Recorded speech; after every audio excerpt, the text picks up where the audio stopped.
মধ্যপ্রাচ্য চলমান উত্তেজনার মধ্যে চীন গোপনে ইরানকে বড় ধরনের সামরিক সহায়তা দিয়েছে বলে দাবি করেছে একাধিক আন্তর্জাতিক ও আঞ্চলিক সংবাদ মাধ্যম। খবরে বলা হয়েছে, চীন থেকে অন্তত 16টি কার্গো বিমানে করে অস্ত্র ও সামরিক সরঞ্জাম ইরানে পাঠানো হয়েছে। সংবাদ প্রতিবেদনে উল্লেখ করা হয়েছে, এসব ভারী কার্গো বিমান চীনের বিভিন্ন শহর থেকে পশ্চিমমুখী যাত্রা শুরু করে এবং মধ্যপথে ফ্লাইট ট্র্যাকিং সিস্টেম বন্ধ করে দেয়।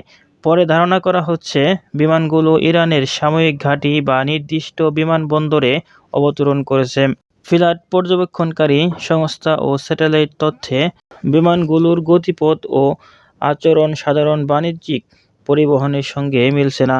এজন্য সন্দেহ জোরালো হয়েছে যে এসব বিমানে অস্ত্র, ড্রোন, যন্ত্রাংশ বা সামরিক প্রযুক্তি থাকতে পারে।